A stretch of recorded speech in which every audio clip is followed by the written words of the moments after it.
Thursday can't get here quick enough. And with that, I will take care of your questions. Rick, last year was Bill's first year, and it was a new process. How have things changed with you and him in terms of him maybe relaying his message? You know, he's sharper to you, and you kind of meeting him halfway as well. Well, it's been it's been really good. I mean, we're exponentially better. I don't know how you value that, but just from the standpoint of familiarity and understanding what we are looking for as a scouting department relative to that communication with the coaches, and so that's been much better this year. I think we have done a better job of articulating our vision for each of these players, and so we've got an idea of what the player will do when he comes into our group.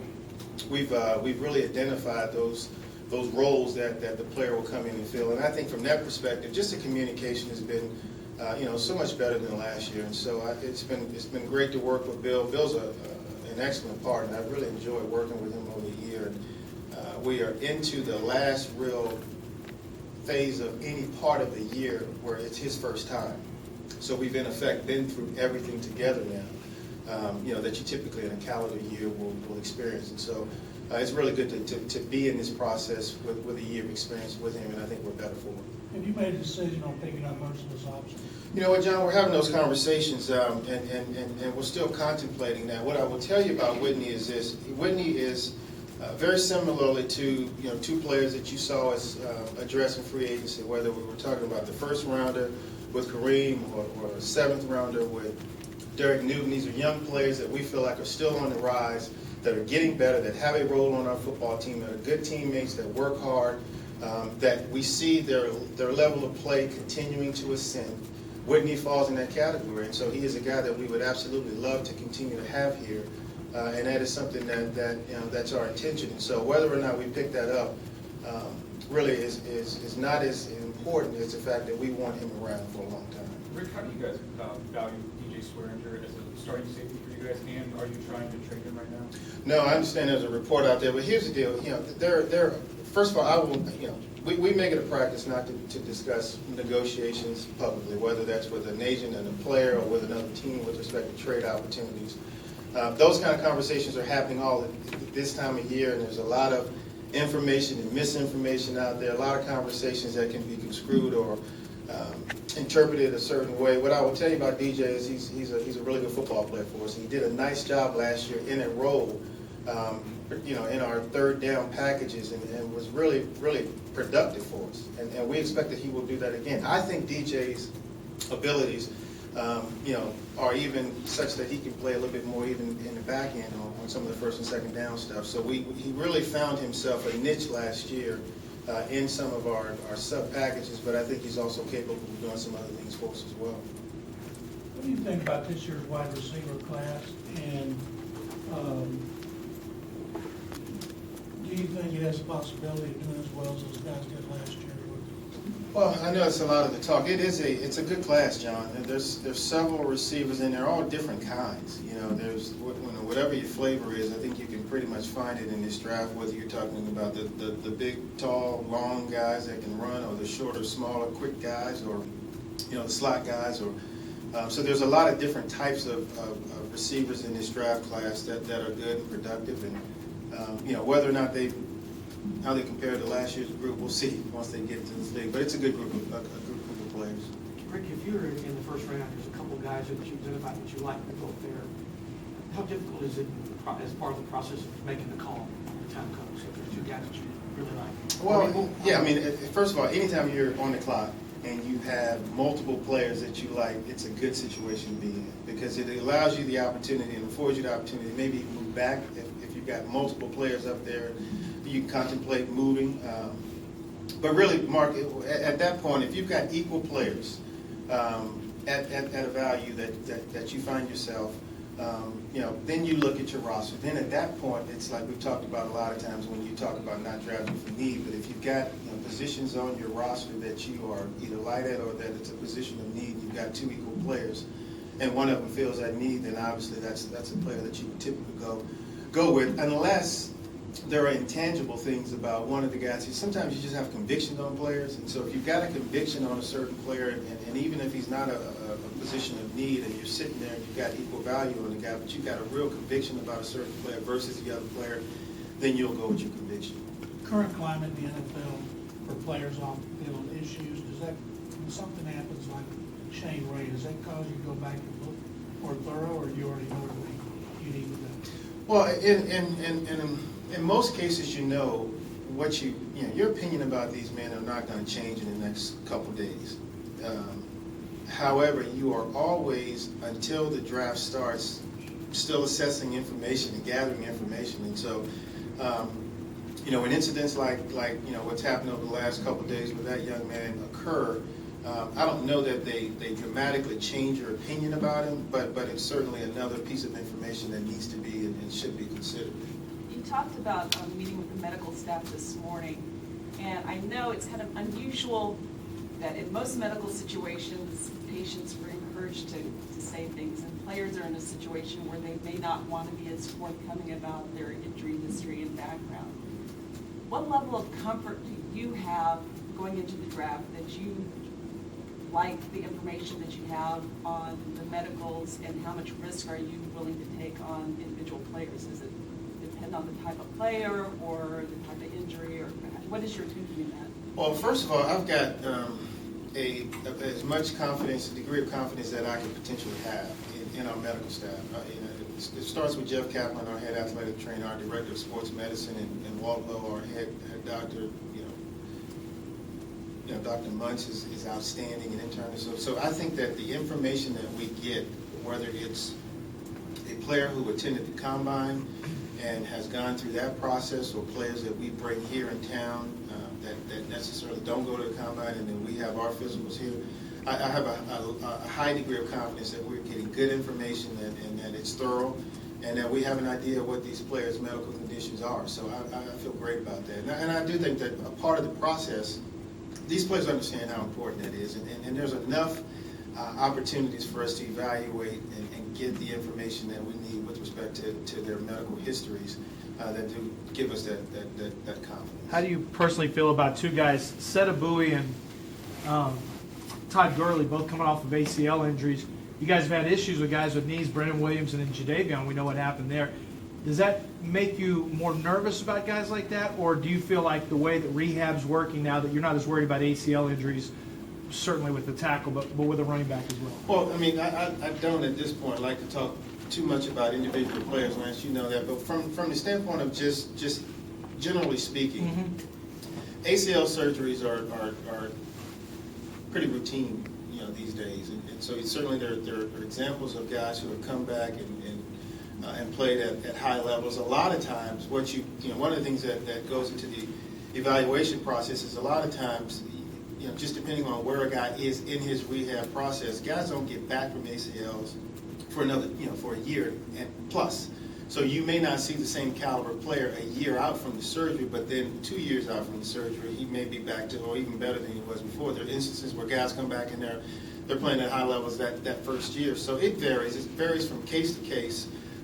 Certainly, I don't let one instance affect another instance. You've got to look at them independently, and I think if you do that, you look at them independently and you evaluate the information in that particular case, it gives you an opportunity to make a good decision. Rick, speaking of injuries, a year ago it was #1 pick in Clowney. Where do things stand with him right now in terms of progress? And do you still think he could be ready for training camp / week 1? Yeah, and I let Bill really handle the injury updates. But yeah, everything that I've seen, Brian, this offseason, I've been encouraged and impressed with. He's doing well. All the reports that I've gotten are very positive. And yes, we expect that he will be a major contributor to our football team this year. Did you feel like tackle getting Derek Newton back locks up your safety? Did you feel good on your tackles, where your tackles are now once you re-signed Derek? Yeah, I think I've said a lot of times that two positions you can never have too many corners and tackles, because it's just the way that this league is. But I feel really good about, having him back in the fold. I think when you go back and look at the tape, Derek played at a high level last year. And in addition to his play out on the edge, we had some injury inside, and he went inside and played guard. And really that versatility was something that was, that was really good to see. Not real sure that he could do that, but he was able to go in and function and really play at a high level inside as well. So that was an important thing for us, and I was happy that we were able to get him back. Again, another young player, another ascending young player that we get to keep.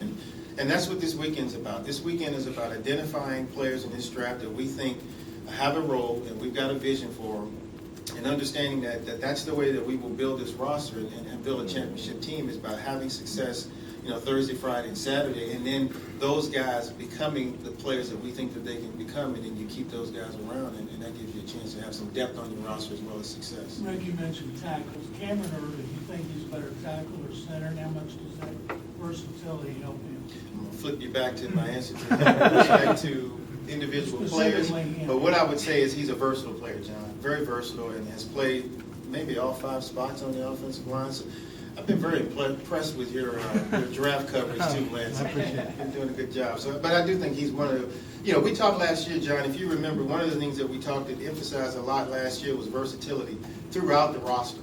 So players who could come in and do different things for your football team, whether it's a guy who can play inside at guard and tackle and outside at tackle, or a guy who can play both guard and center, or if it's a safety who can he has coverage ability and maybe can play some corner and safety. So guys who can, who can do more things as well as special teams.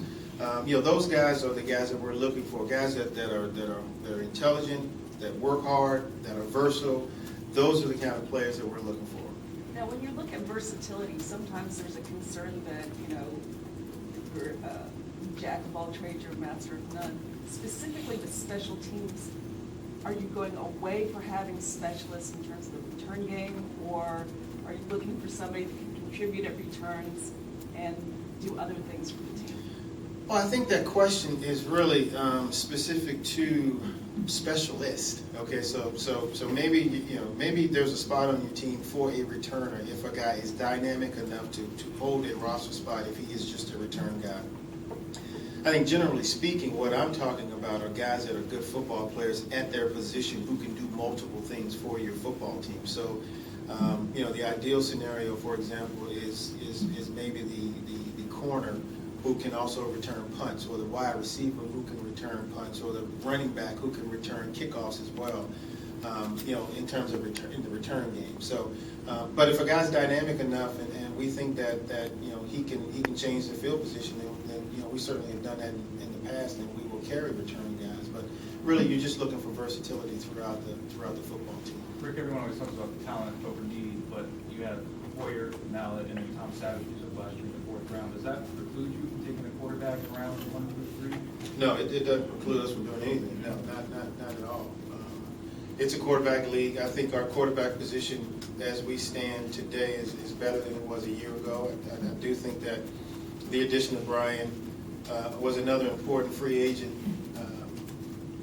acquisition and contract that I was very happy that we were able to get done, because I watch him in this building.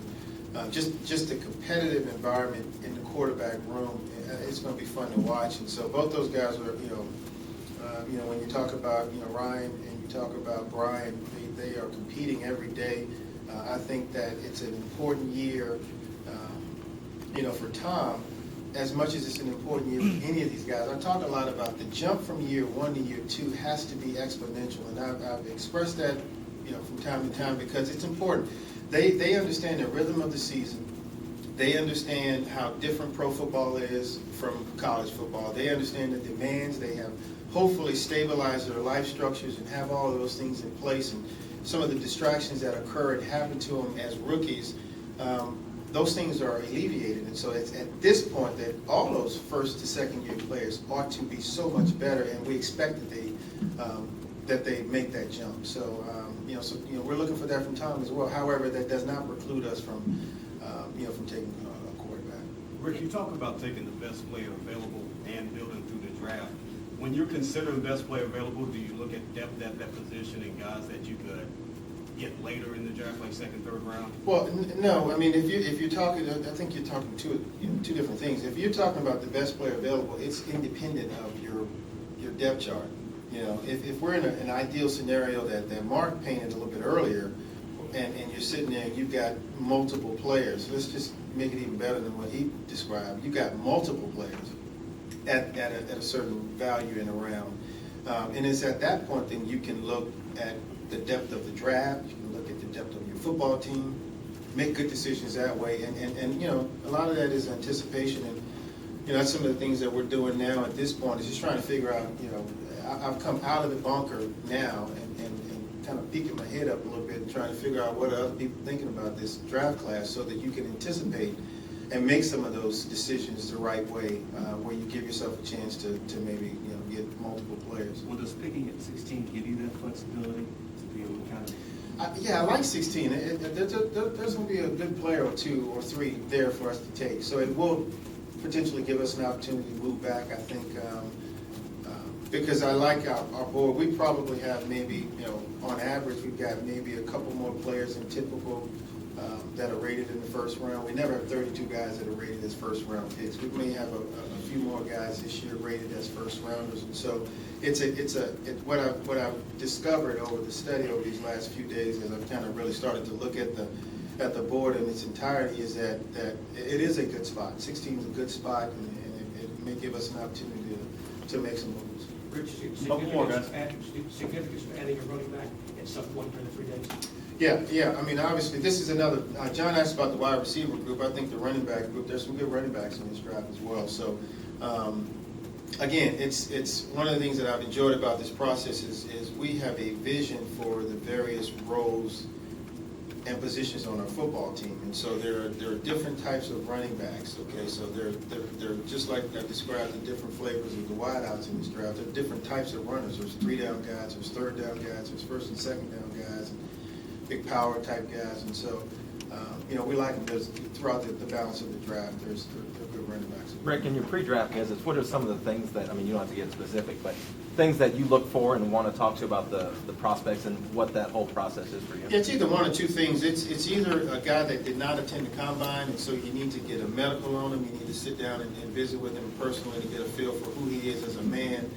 Or it's guys that have been to the combine that you need further study and further conversation or further medical study on. And so it's difficult at the combine to get to really know a guy in 15 minutes. I mean, we have a process and we have a rhythm to those meetings, and we try to get as much and gather as much information as possible. But sometimes you just can't. Our scouts do a great job of the background stuff, so I think we have a good feel for a guy when he walks in the room. But if you can't vet through all of the things that you need to vet through, then sometimes you bring those guys in. And so it's a good opportunity to really get to know the guy. He gets an opportunity to sit down with the coaches. You get him up on the board. You understand his football knowledge, and just gives you a better sense of who he is and a better idea of can he execute the things that you're going to ask him to execute when he comes into your building. Rick, there's several character guys in this draft. Is there a scale in your mind of when you do your background study on them, where they're, talent versus where you take them at the draft, like a guy that's possibly a top 10 if he was clean, and you end up getting them in the 2nd round? That's an interesting question. That whole idea is it's a fluid answer, okay? Because effectively, what you are trying to decide is if you are comfortable with a player in your organization, in your building, in your program.